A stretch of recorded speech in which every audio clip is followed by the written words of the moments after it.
Bienvenidas y bienvenidos sean a este segundo episodio del podcast La vida en la cárcel.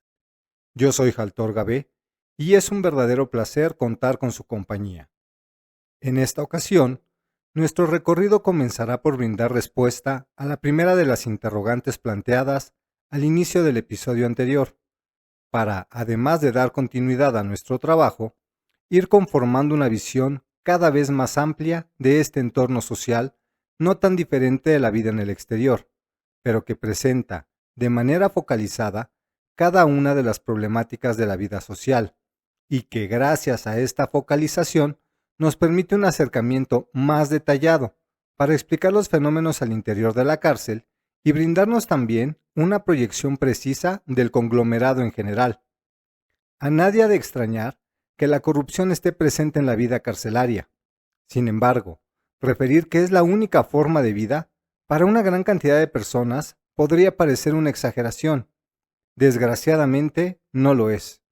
Al interior de los penales se tiene la concepción, por parte de la población penitenciaria y de sus familiares, de que se vive dentro del hotel más caro del mundo. Y esto es así porque no hay una sola actividad en torno a la cárcel en la que no se vea implícita una forma de lucro,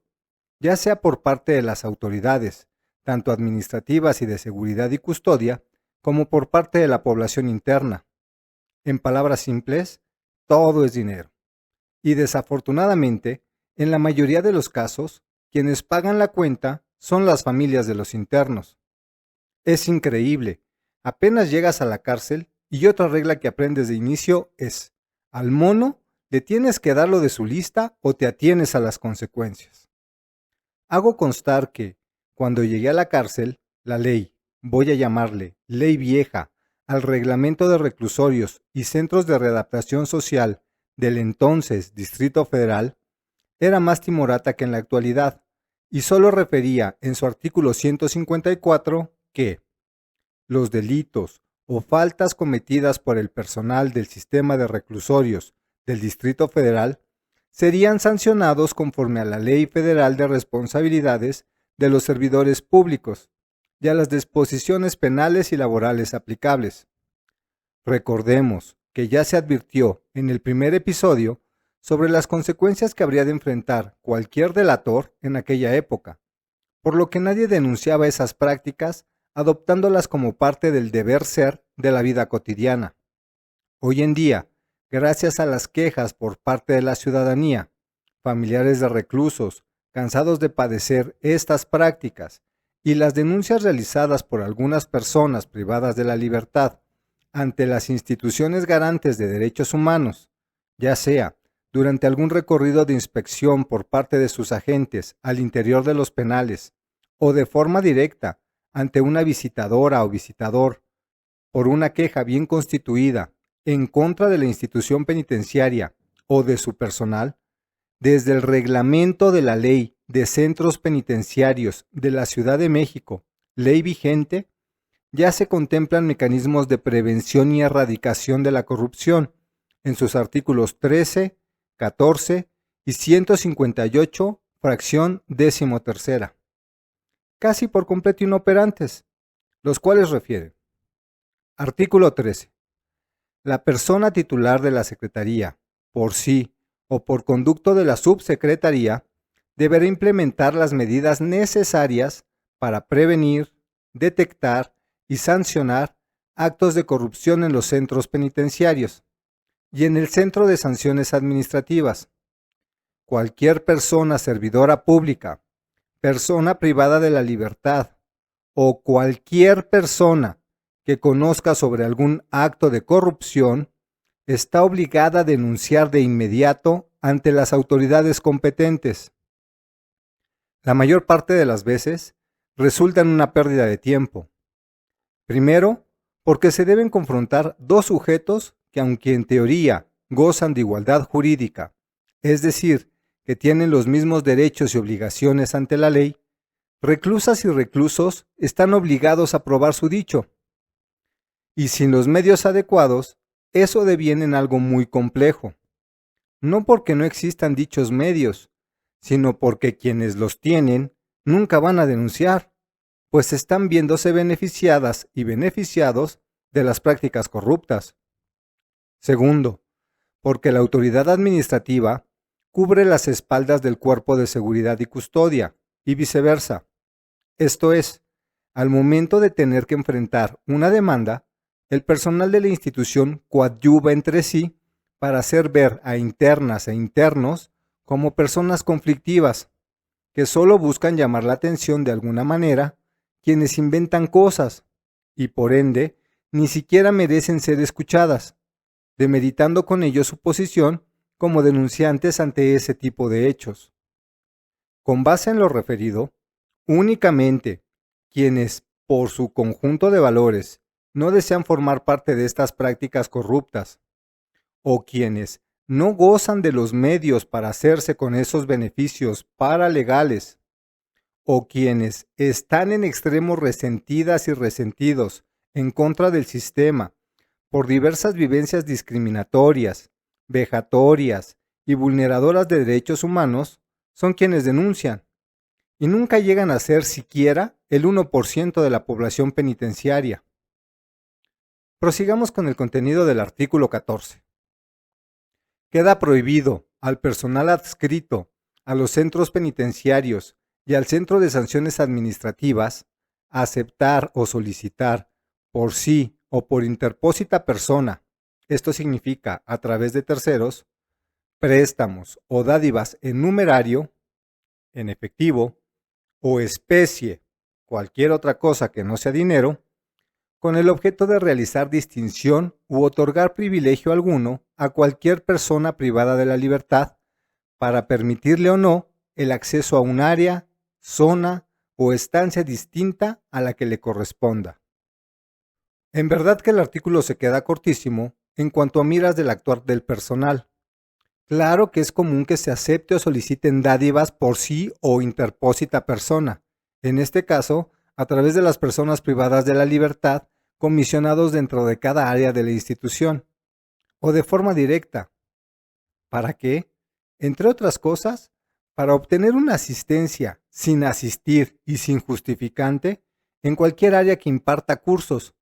dentro de la escuela, o de capacitación para el trabajo, o los talleres de psicología, o la lista de la comisión, en casos como el de los artesanos o ayudantes de dormitorios, por citar algunos,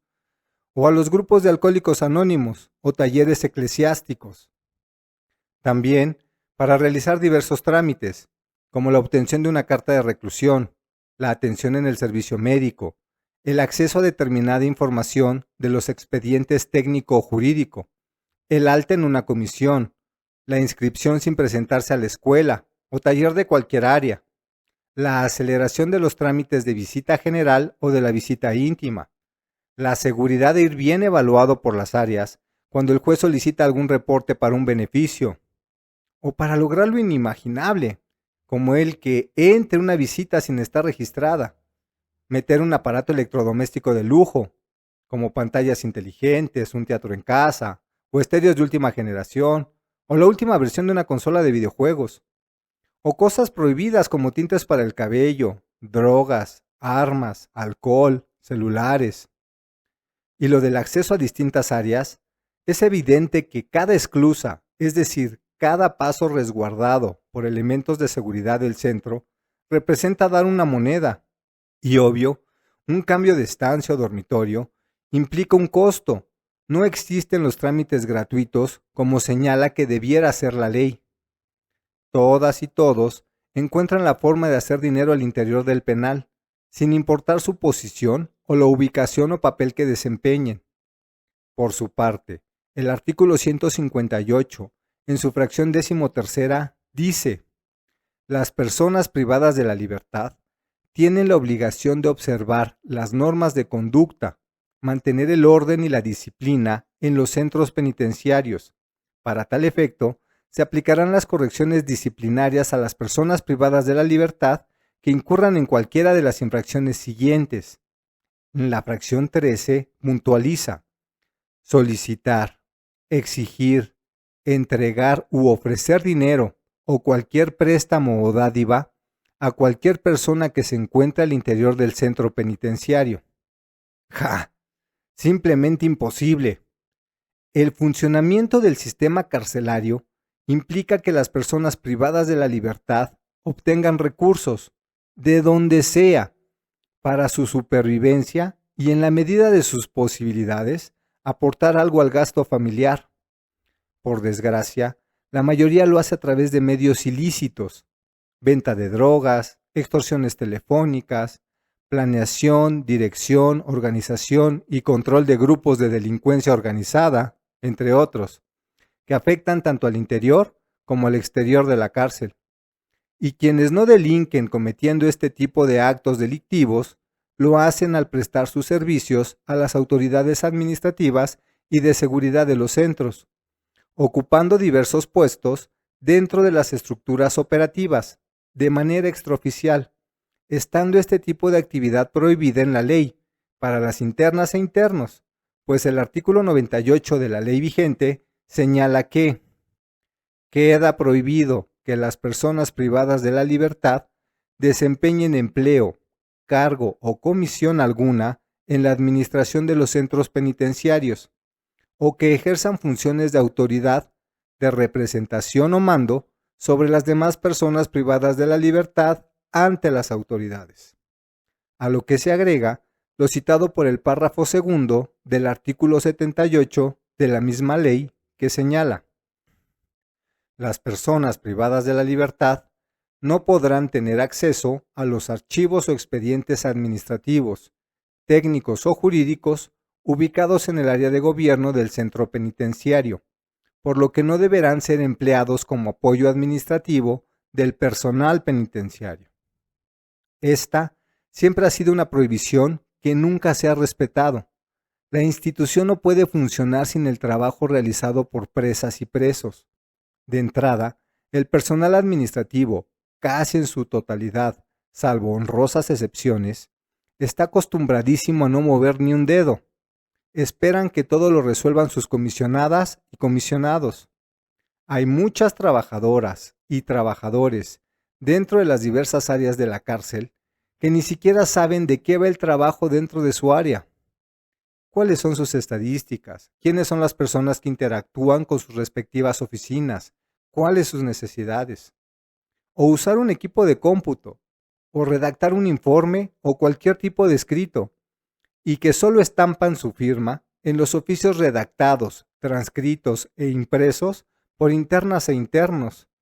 pero que están bien al pendiente de las cantidades de dinero que ingresa diariamente y que estiran la mano para verse beneficiadas y beneficiados con las dádivas o exigencias impuestas a quienes requieren el servicio de esa área de la institución.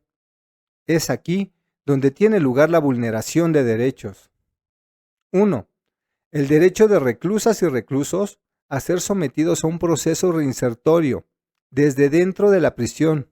esto es, antes de ser devueltos a la sociedad. Este está garantizado en la ley. De forma aparente, se cuenta con los medios al interior de la institución para llevarla a cabo, pero casi nadie los pela, porque las personas privadas de la libertad están subsumidas en la generación de recursos para su supervivencia,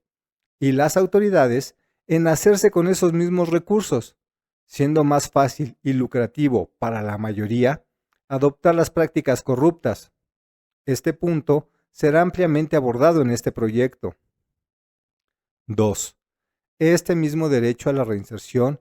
para el caso de las personas a quienes les son impuestas condenas larguísimas, de aparente imposible excarcelación,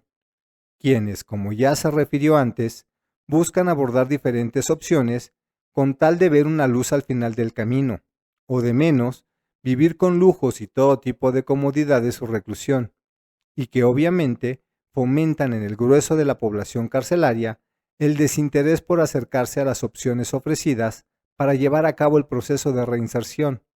siendo estas mismas personas quienes resultan convertirse, en su mayoría, en líderes de la delincuencia organizada desde dentro,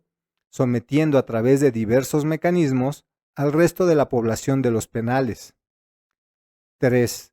El derecho de la sociedad a que los recursos que aporta a través de sus impuestos se pongan a trabajar en beneficio común, garantizando que cada persona excarcelada haya sido sujeto a un verdadero proceso de reinserción.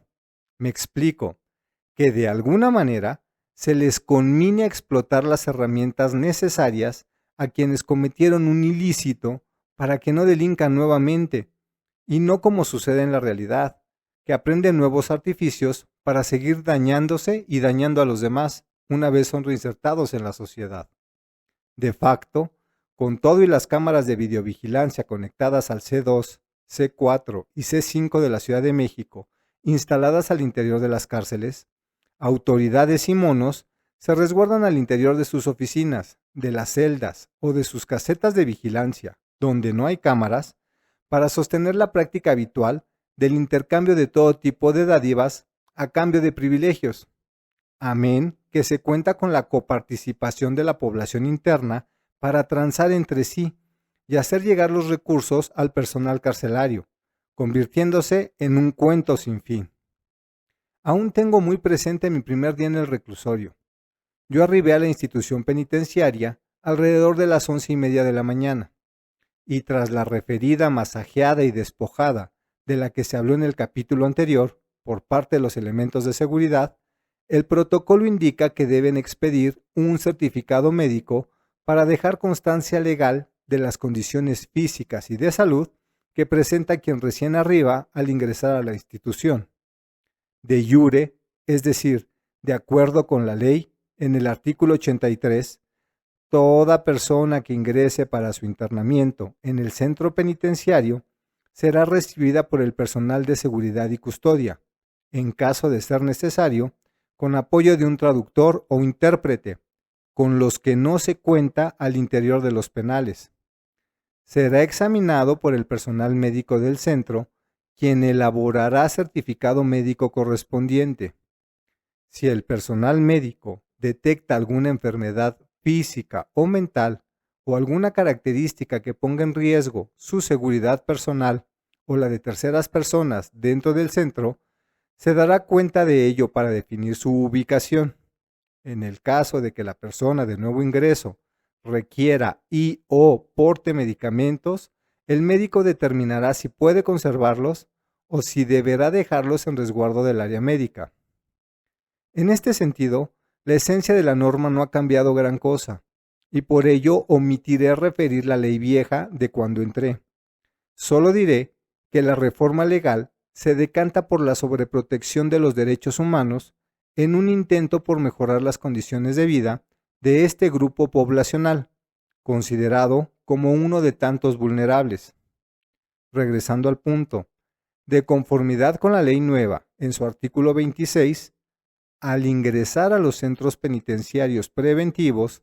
los imputados y, en su caso, depositados, serán inmediatamente examinados y certificados por la unidad del servicio médico del centro penitenciario, a fin de conocer con precisión su estado físico y mental. Cuando por la información recibida y del examen médico realizado a la persona privada de la libertad se encuentren signos o síntomas de golpes, malos tratos o tortura, la persona titular de la dirección del centro que corresponda, o en su caso la persona servidora pública que actúe en calidad de suplente, hará del conocimiento al juez o tribunal de conocimiento y al Ministerio Público que conozca del asunto. Esto porque los malos tratos y tortura están sancionados desde diversidad de tratados internacionales, como las reglas mínimas de las Naciones Unidas para el tratamiento de los reclusos, o reglas Mandela, adoptadas por la ONU en 1955, o la Convención contra la Tortura y otros tratos o penas crueles, inhumanos o degradantes, adoptada en 1984 para entrar en vigor en 1987,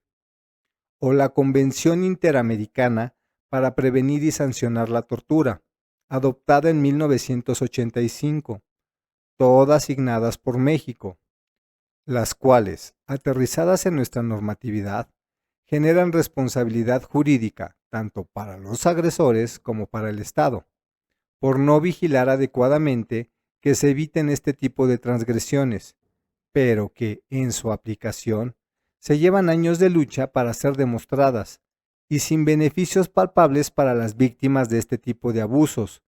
quienes son revictimizadas al tratar de demostrarle al mismo Estado que ha de resarcirles, a través de sus agentes, es decir, los agentes del Estado, los padecimientos a que fueron sometidos y que están catalogados como vulneradores de derechos humanos. Lo anterior encuentra sustento en otro artículo de la misma ley que indica, artículo 7, se prohíbe toda conducta que implique el uso de la violencia, discriminación, extorsión, torturas, amenazas, tratos crueles, inhumanos, degradantes o algún otro acto de los prohibidos en el artículo 22 de la Constitución Federal o que menoscabe los derechos de las personas privadas de la libertad previstos en la Constitución local y en los tratados internacionales en materia de derechos humanos, de los que el Estado mexicano es parte, así como cualquier procedimiento que provoque algún tipo de lesión o menoscabo a la dignidad de las personas privadas de su libertad y la seguridad en los centros penitenciarios. Pero bueno, continuando con el artículo anterior que estábamos comentando. Remitiendo las constancias o certificados del caso y asentará los datos en el expediente respectivo,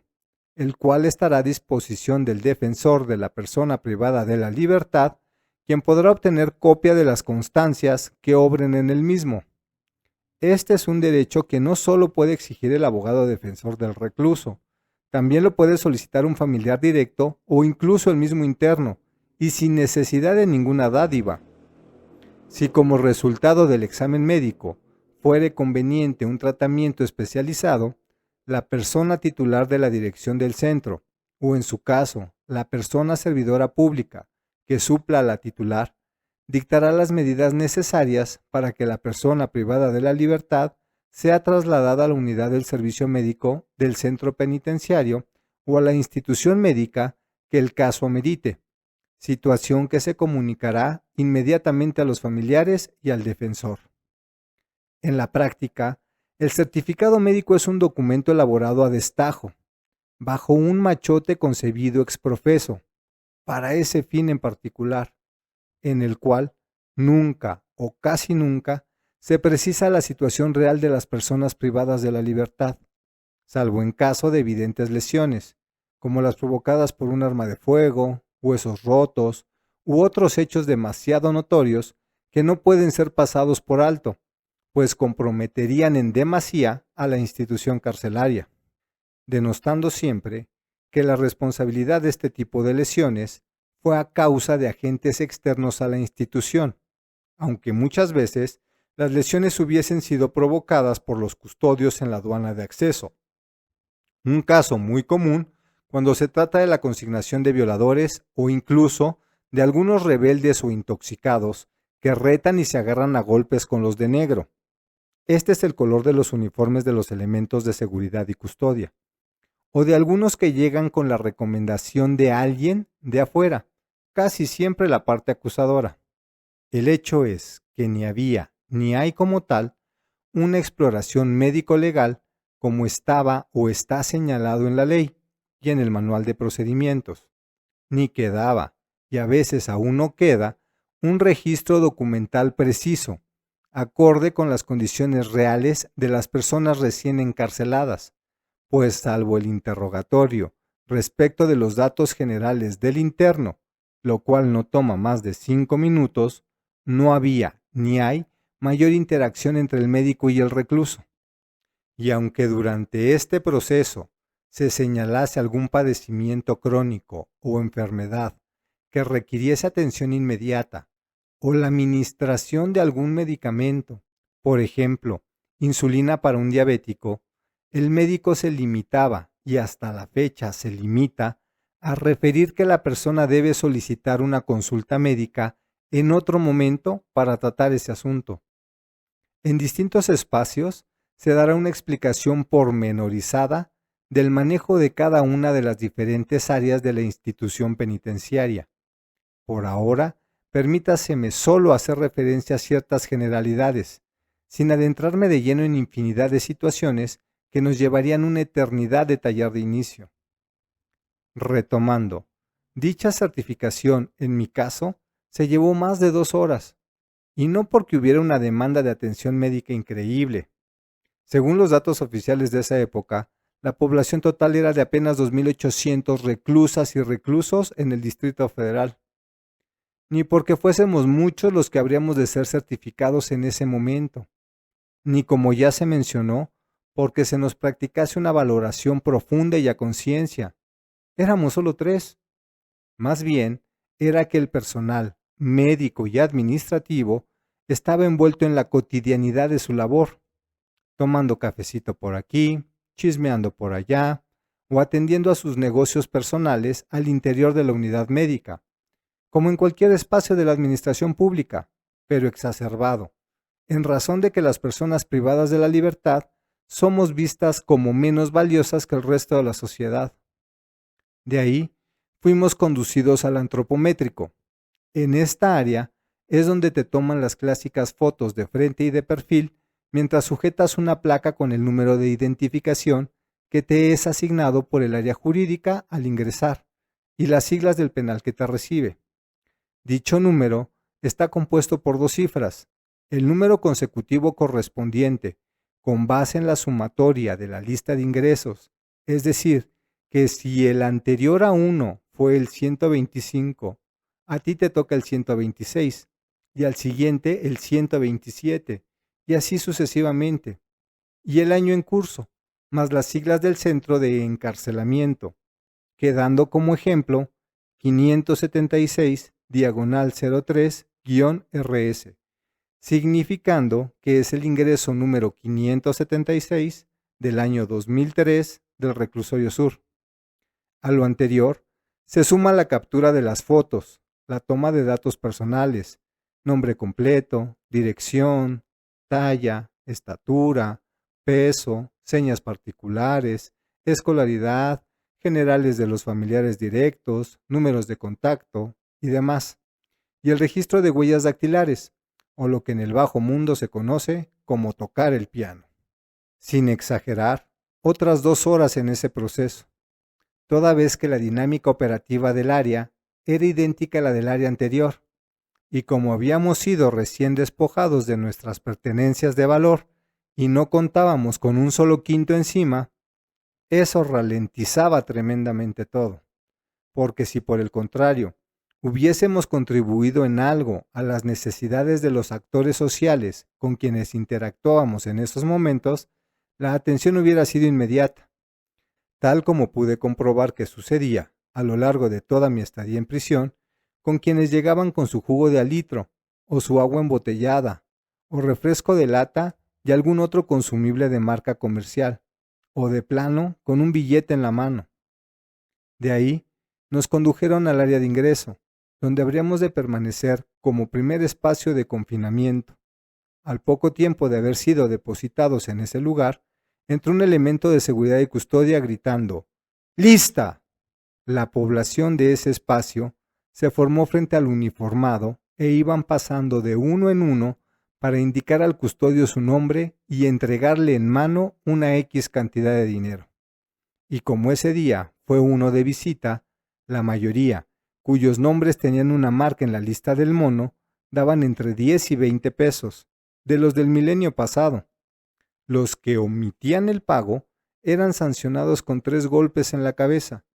propinados con un pedazo de palo de madera, recubierto con un trozo de manguera de más o menos 2 pulgadas de diámetro, en serio grueso, como la que utilizan los gaseros de las pipas que llenan los tanques estacionarios. Los últimos en acercarnos fuimos los recién llegados. Ojo, la ley de aquel entonces decía en su artículo 136 que queda prohibido el empleo de toda violencia física o moral o procedimiento que, realizado por cualquier autoridad o por otras personas a instigación suya, ataque la dignidad de los internos. En la actualidad, el señalamiento legislativo es más extenso para indicar en el artículo 105 de la ley vigente que el personal de seguridad y custodia del centro penitenciario en relación con las personas privadas de la libertad no deberá hacer uso de la fuerza, salvo en casos de legítima defensa, evasión, entiéndase intento de fuga, o de resistencia a una orden relacionada con una disposición establecida en la ley o con el presente reglamento. El personal del centro que recurra al uso de la fuerza se limitará a emplearla en la medida estrictamente necesaria para el control y aseguramiento de la persona privada de la libertad, dejando por completo a criterio de los mismos elementos de seguridad que es estrictamente necesario, e informará inmediatamente a la dirección del centro, en su carácter de superior jerárquico, con el fin de establecer las medidas de seguridad y de disciplina que correspondan, porque casi siempre, después de que fuiste golpeado, todavía se hacen los ofendidos y te confinan en un dormitorio de segregación. Más por consideración, y no en acato a la ley, en esa ocasión el custodio solo nos increpó, diciendo que, por ser el primer día, nos la iba a fiar y no nos sancionaría, es decir, que no nos iba a dar los 3 toletazos de rigor, pero para su próxima guardia ya sabíamos qué pasaba con quienes no le daban su lista. Ese fue el único día de mi reclusión que no pagué lista, y lo que en un principio solo representaron 2 o 3 pesos diarios, salvo los días en que su servidor tuvo visita, terminaron siendo 50 pesos, y en algunas épocas mucho más. Todo eso lo iremos desenmarañando conforme vayamos avanzando en nuestro conocimiento. El video de intro del podcast da claro ejemplo de la receptividad de la ley al interior de los penales. Y si creen que esos elementos, al ser denunciados y evidenciados, son erradicados del sistema penitenciario, pues les cuento que no. Generalmente, los mueven del centro donde fueron cachados en su mal actuar para que sigan comportándose igual en otros centros. Y al final, luego de un tiempo en el que consideran que ya se enfrió el asunto, los regresan al penal del que fueron expulsados un día para retomar su cargo. Ahora bien, si consideramos que, al ingresar, la gran mayoría no tiene la experiencia necesaria dentro del medio para cubrir sus necesidades más mínimas, ¿sobre quién recaen esos gastos? ¿Quién termina pagando las listas? ¿Quién se encarga de proporcionar jabón para baño, cepillo de dientes, pasta dentrífica, papel higiénico o cualquier otra necesidad básica al reo? Porque en los reclusorios preventivos no te dan nada. Al menos en mi caso, nunca recibí un kit de higiene personal. En aquellos tiempos, la ley señalaba expresamente en su artículo 20 que el Departamento del Distrito Federal está obligado a proporcionar a los reclusorios y centros de readaptación social los recursos suficientes para que los internos vivan dignamente y reciban alimentación de buena calidad. Esta debería programarse por un dietista semanalmente y distribuirse en 3 comidas al día, utensilios adecuados para consumirla, además de ropa de cama, zapatos y uniformes apropiados al clima de forma gratuita. Los uniformes, ropa de cama y zapatos se entregarán 2 veces al año cuando menos. Para el aseo personal de los internos, les proporcionará gratuitamente agua caliente, fría y jabón, así como los elementos necesarios para el aseo de dormitorios. Reconozco que, al paso de los años, pude constatar cómo, a través de los grupos de alcohólicos anónimos, de las iglesias católica y cristiana y algunas asociaciones civiles, algunos compañeros se veían beneficiados con algo por el estilo, pero de parte de la institución carcelaria, nunca. Como se vio, esta era una obligación señalada por la ley respecto de la actuación institucional en función de la población de todos los centros del entonces Distrito Federal. Y he de señalar que solo mediante queja ante la Comisión Nacional de los Derechos Humanos o mediante resolución de amparo, unos cuantos, señalados, estigmatizados y vilipendiados, lograron conseguir que la institución cumpliera, relativamente, con sus obligaciones jurídico-administrativas. y también hacia los últimos años de mi reclusión, sumado a que, en detrimento de la población carcelaria, la ley actual, en su artículo 96, reduce las obligaciones institucionales, delimitándolas de la siguiente manera. La Secretaría proporcionará a los centros penitenciarios, de conformidad al presupuesto asignado, los recursos humanos y materiales necesarios para que las personas privadas de su libertad reciban alimentación con la calidad de higiene adecuadas. O sea, que solo se obliga a dar alimentos, mismos que, como veremos más adelante, resultan en un negocio súper lucrativo para diferentes actores penitenciarios, sin ser realmente la fuente de alimentación del común denominador de los penales. Todo esto está por completo relacionado con otra de las interrogantes de inicio que habré de contestar con detenimiento en otro momento. Ahora, volvamos a la narrativa. Hace unos momentos, infería que las necesidades básicas casi siempre son subsanadas por la familia de las personas privadas de la libertad. Esa es una enorme verdad.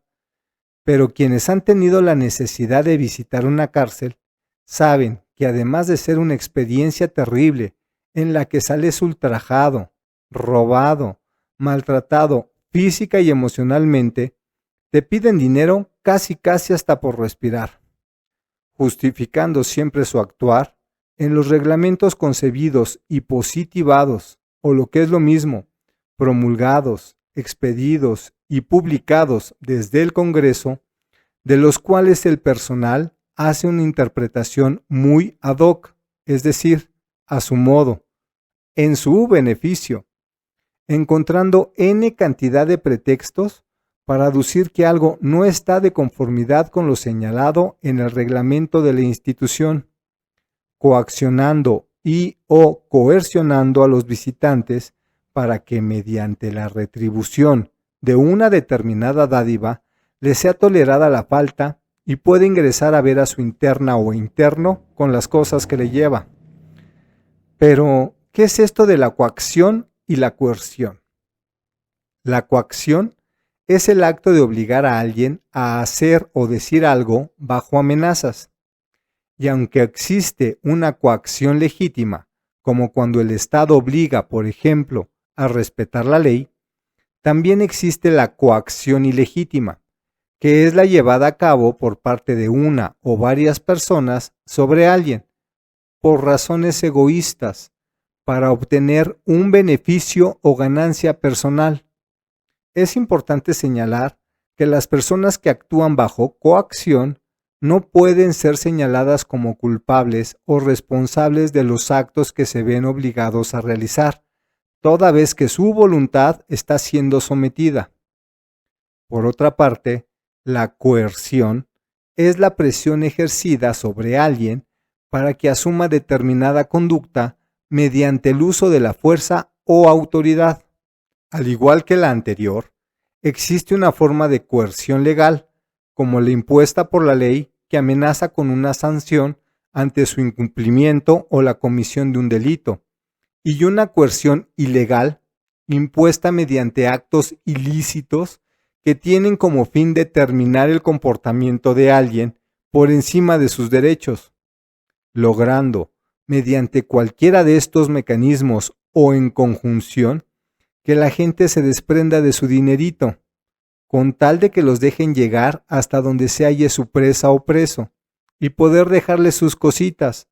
y el poco dinero que no les haya sido no robado ni exigido, sino más bien que les haya sobrevivido al final de su peregrinar, repleto de vejaciones,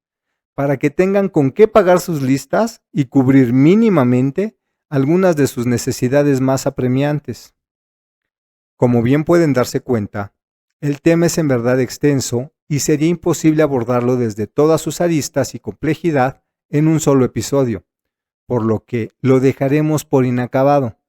en espera de que a esta percepción personal le sea refutada, consensuada y o ampliada la información aquí vertida, a través de las opiniones de nuestras y nuestras entrevistadas y entrevistados a lo largo de los diversos programas por venir. Si se ha abusado un poco de las referencias a la ley, es en espera de que puedan servir a las personas privadas de su libertad y sus familiares, quienes padezcan cualesquiera de las situaciones abordadas como herramientas de defensa en su relación con el medio carcelario,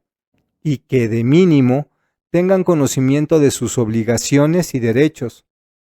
Sin otro particular, les agradezco su atención recordándoles que yo soy su servidor y amigo Jaltor Gabe, esperando que este material llegue a convertirse en un asunto de su interés y que sirva para ilustrar y visibilizar paulatinamente la problemática presente en las prisiones, toda vez que sus efectos pueden sentirse y verse reflejados en la vida de la colectividad. Si te ha gustado o parecido interesante el material, no olvides dejar tu like y compartirlo con tus amistades. Entre mayor difusión le demos, todas y todos, a la diversidad de problemas sociales que enfrentamos como comunidad, será más fácil tomar conciencia de ellos y encontrar soluciones en la búsqueda de conformar una mejor sociedad. Y si te han surgido dudas o sugerencias, házmelas saber a través de los diversos canales con que cuentas en mis redes sociales. Ten por seguro que serán valiosas aportaciones en la generación de un contenido más afín con tus intereses. Que Dios llene sus corazones y nos bendiga a todos. Hasta la próxima.